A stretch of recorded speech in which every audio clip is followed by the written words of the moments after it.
Here's a list of some of the most useful quality of life mods in Risk of Rain, plus some of my favorites. Risk of Rain is a great game, so unsurprisingly the modding scene is as large as it is. Thunderstorm is the best way to search for and manage your mods.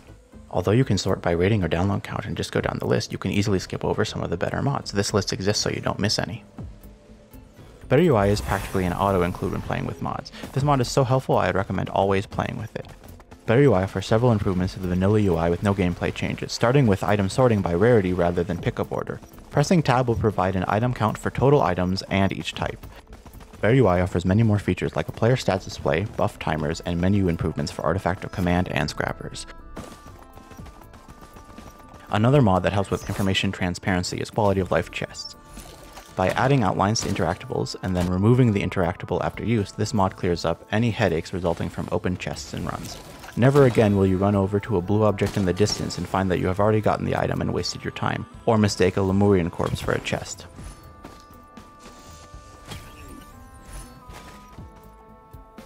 Cloak chests become partially visible, making them actually realistic to find, but still easy to miss.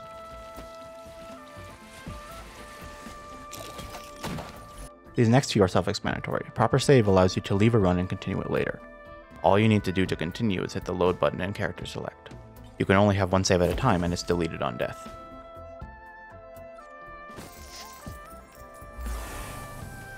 Multiplayer pause lets you pause the game and playing with others by holding control and pressing P.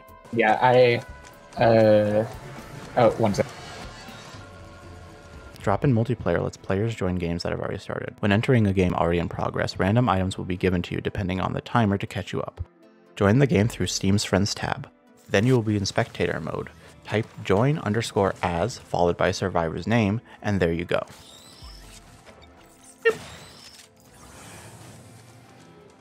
Whoa. Hey, bud. Yeah. No. That was Just here. that was a bit spooky. It is a little weird. But that was very smooth. Revitalization exists to give players something to do when they die in multiplayer. After death, you respawn as a random monster with all your items, and your goal is to kill an alive player. If you do, you get revived as a survivor. Revitalization is a silly mod that can keep things interesting if you die early on in a stage.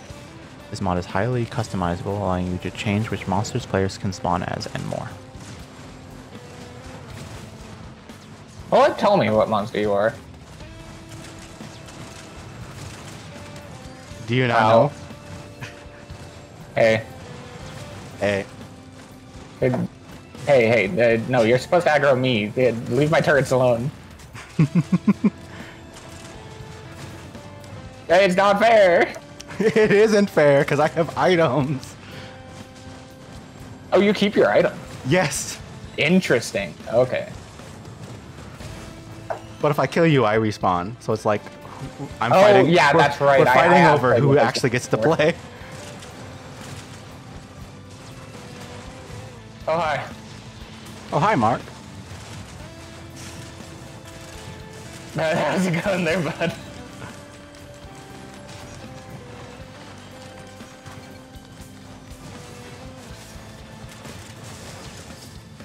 Oh my god. Got you. Fuck. I have no idea what killed you, but you died. If you're looking for a bit of stage variety, Stage Aesthetics is worth a try. It offers multiple stage variants that alter the lighting and textures of the terrain to spice things up. The mod is fully configurable, so you can decide what variants are allowed on a stage.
Are you tired of bones? Ever wonder what it'd be like to have your skeleton go to the store for milk and never come back?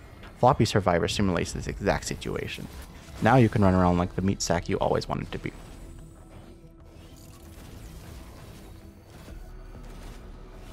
Aerialt is a debug tool with UI.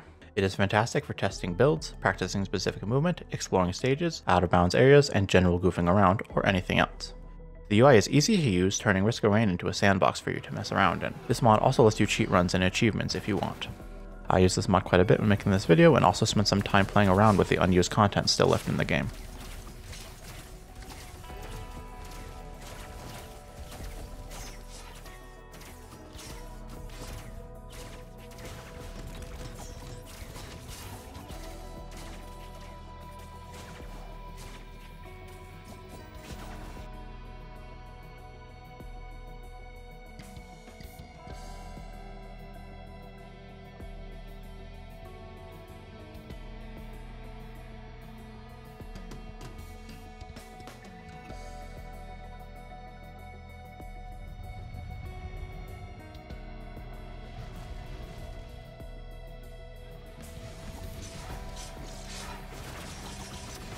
Paladin fills the tanky melee archetype. They struggle with mobility, only having a short dash on their default shift. Paladin also has issues with flying enemies, relying on Zelda-style sword beams or cooldowns to hit them. The sword beams are only present at high health or when you have a barrier, so managing skills that give barrier is crucial. Paladin makes up for this by having good armor and health scaling. Their specials create AoE zones providing buffs or debuffs. The zones affect allies as well, making Paladin a good support. Paladin is worth trying if you want to charge at enemies and bonk them to death. Dancer is another melee survivor, focusing more on her mobility and building a barrier on hit to compensate for her low survivability. Dancer feels like playing Corrin in Smash Bros. The default shift is practically identical to one of their moves. Her left-click attacks have directional and air variants, adding to the Smash-esque feel. Unfortunately, she has about the same durability as Huntress. Because of this, Dancer feels weak and highly reliant on her ribbon skill. She also struggles with blazing elite enemies due to the fire trail they leave behind, damaging you when doing combos. Even so, her gameplay is fun and unique. There are several different combo routes for flying and non-flying enemies, and chaining her moves together feels satisfying.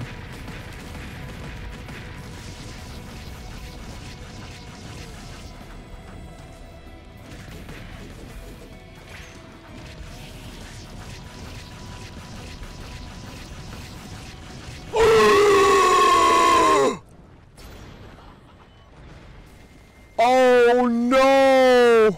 Ganondorf is Ganondorf. What more do I have to say? Run around and punch things as the king of evil. Like Dancer, he also has special attacks. When looking down in the air, he will stomp, and when running, a dash attack. Building Triforce stacks is super important to his success. They significantly increase your armor and damage. Because of this, I highly recommend using the sword secondary, as it bleeds, builds stacks, and still gives you mobility after you use it. Backup magazines also work extremely well with it, adding a charge to both uses. And just look at him with glasses.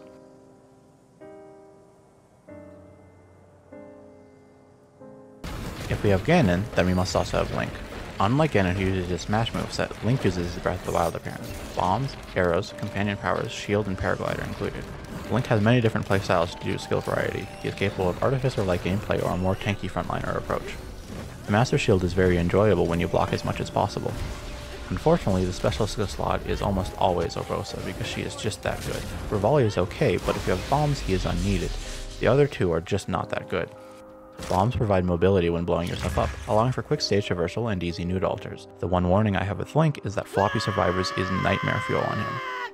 If you like playing as monsters in Revitalization, Ditto turns that into an entire survivor with 1 or 2 perks. Ditto's special transforms you into the selected enemy while providing a full heal. Because you spend most of your time as monsters, Ditto's skills are passive buffs that remain even after transforming. The skills are based on items and abilities from Pokemon, providing extra speed, damage, lifesteal, armor, and much more. Standing still and pressing F will let you de-transform after being transformed for about 20 seconds. Ditto also starts with an active item that instantly reverts you to base form. Transforming to regain health is the core of Ditto's early game. Once you get some items, Ditto's secondary and utility skills really start doing work, especially Moxie.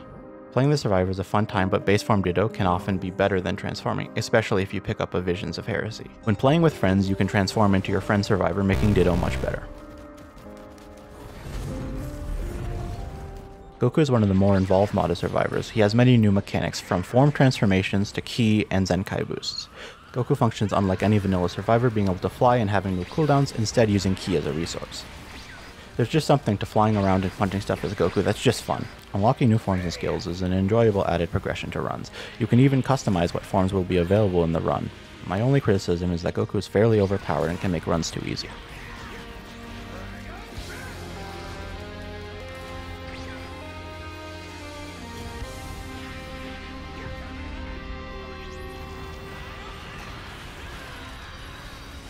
Another survivor that has new mechanics is Mist. Mist is highly inspired by Cloud from Final Fantasy with some D&D and Phantom Dust sprinkled in.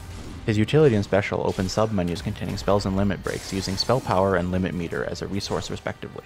If you are close to an enemy and press left click, Mist will fly to it with a slash. He has 4 classes you can start as, each with a different kit. Mist has a lot of custom content with many spells to choose from and gameplay changes. After 3 left-click attacks, Mist will use his finishers, doing high damage with added special effects. But where the most complexity comes in is the optional crafting mechanic. Pressing the 4 key while standing still will make the synthesis menu pop up. Here you can change the equipped magikites, craft new ones, or turn items into crafting material.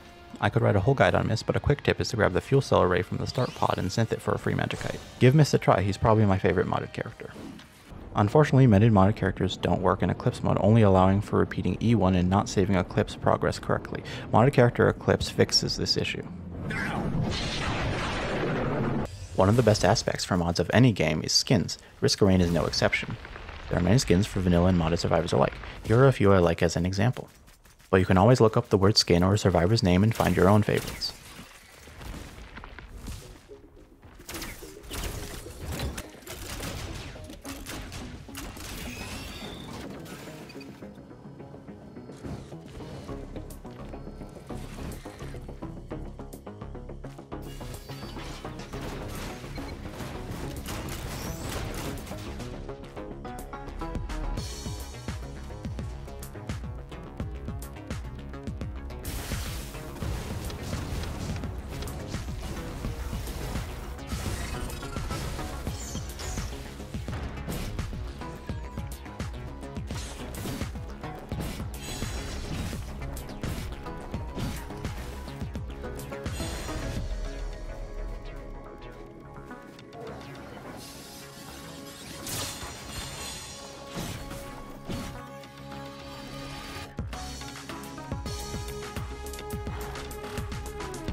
While I don't often play with modded items, one easily stands above the others, the Ancient Scepter. This item upgrades one of the survivor's skills, giving stat buffs or new functionalities. Many modded characters are compatible with the mod, but that goes on a case-by-case basis. If you already have an Ancient Scepter or can't use one on your survivor, it gets rerolled into a random red on pickup.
Hey, it's the end of the video. Thank you for making it this far. This is my first video and it's a little bit rough, but I think it turned out alright. I'd love to hear your thoughts and advice in the comments, so I can make the next video even better. It would also mean the world to me if you could like the video and leave a comment that you made it this far. Even though I really want to make a video in December, I don't think I'll have the time to do so. Expect to see me again in January. See you then.